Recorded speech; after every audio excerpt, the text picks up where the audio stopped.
A war hero, a little girl's birthday, a restaurant full of strangers, and a service dog whose presence would ignite a firestorm that no one saw coming. This is not just a story, it's a reckoning. What happened next didn't just shock the local community, it exposed a web of connections so profound it would change lives forever and spark a national conversation that's still echoing today. Darrel Peters never expected that keeping a promise to a dying friend would lead to the most humiliating moment of his civilian life. But that's exactly what happened on a sunny June afternoon in Madison, Wisconsin.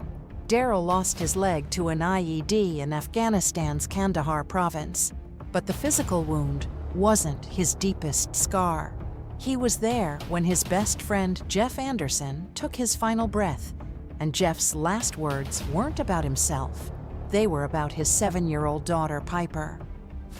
"Promise me you'll be there for her birthdays," Jeff whispered through blood-stained lips. For 6 years, Darrel had kept that promise religiously, never missed a single celebration. And his constant companion through it all was Bella, a specially trained German Shepherd service dog who helped him navigate both his physical disability and the invisible wounds of PTSD. Bella wasn't just a pet, she was Darrel's lifeline, trained to detect his panic attacks before they started, provide balance when his prosthetic leg faltered, and wake him gently from the nightmares that still haunted his sleep. On Piper's 7th birthday, they walked into Wild Oats Cafe like they had countless times before. Darrel had even brought a special gift, a handmade photo album filled with pictures of Piper's father from their service days. But within an hour, this celebration would turn into a nightmare that would test everything Darrel believed about the country he'd sacrificed so much to defend. The birthday party started perfectly. Piper squealed with delight when she saw Uncle Darrel arrive. The other kids were fascinated by Bella, but respectfully kept their distance after being told she was working.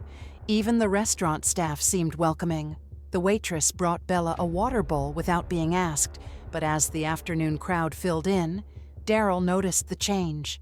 Nervous glances, whispered conversations, a group of mothers deliberately moving their children to tables farther away. Then came the woman in the expensive tailored suit. Later identified as Karen Downs, she kept shooting concerned looks at their table, her agitation growing more obvious by the minute. The confrontation began when Piper was literally about to blow out her birthday candles. The restaurant manager, Becky Buchanan, approached their table with that practiced neutral expression every service worker learns. "Mr. Peters, could I speak with you privately for a moment?" Darrel's military training kicked in immediately. "Whatever needs to be said can be said here. My service dog and I are a package deal." What came next would be seared into Piper's memory forever. "Sir, we've received concerns from other patrons about the presence of your companion. While we respect your situation, we need to consider the comfort and safety of all our guests." The words hung in the air like smoke from an explosion. Piper's birthday candles continued burning, their wax now dripping onto the frosting, as everyone waited to see how this decorated veteran would respond to having his dignity questioned. Darrel reached into his pocket with deliberate slowness, withdrawing his service dog documentation. "Ma'am, Bella is a certified service animal under the Americans with Disabilities Act. She has every legal right to be here." But Karen Downs chose that moment to escalate things further. "I don't mean to intrude, but my grandson is terrified of large dogs. Surely you understand our concern. There must be some accommodation that can be made." That's when 7-year-old Piper, still perched before her melting birthday cake, spoke up with the innocent wisdom that would later change everything. "But Bella's not scary. She helps Uncle Darrel when his leg hurts, just like Daddy's friends helped him in the war." The mention of war service caused a visible shift in Karen Downs' expression, a flash of something that looked almost like recognition, quickly masked. But the damage was done. Within minutes, this celebration of Piper's party had become a battlefield of a different kind. What happened next turned a local incident into a national controversy. Word spread fast through social media. Veterans organizations mobilized. Legal experts weighed in on the clear ADA violation. But the real story was just beginning to unfold. The protest outside Wild Oats restaurant started small, just a handful of local veterans standing in solidarity. But it grew into something unprecedented for Madison Heights. Veterans from across Wisconsin arrived, many with their own service dogs, forming a dignified line along the sidewalk. The scene became even more powerful when local first responders joined in. Police officers and firefighters, many of them veterans themselves, stood shoulder to shoulder in support. But then, something happened that no one saw coming. A car pulled into the parking lot, and Karen Downs, the woman who had started this entire controversy, sat behind the wheel for several long minutes, watching the scene unfold. Her hands gripped the steering wheel as she appeared to struggle with a decision that would soon add another shocking layer to this story. When she finally emerged from her vehicle, her expensive tailored suit seemed out of place among the veterans' casual attire. The crowd fell silent as she approached, tension mounting in the morning air. Cindy Alexander, Piper's mother, stepped forward to intercept her. "Mrs. Downs, I believe you have something to say to my daughter's uncle." What Karen Downs said next sent a ripple of shock through the entire crowd. "I'm Jeff Anderson's mother, the same Jeff who served with Sergeant Peters, the same Jeff who didn't come home. The woman who had complained about Darrel's service dog was the mother of the man whose dying wish had brought Darrel to that restaurant in the first place. But that wasn't even the most shocking revelation yet to come." As the crowd processed this stunning connection, Becky Buchanan, the restaurant manager who had asked Darrel to leave, emerged from the building carrying what appeared to be an old photograph. "I need to tell you something," she announced, her voice trembling.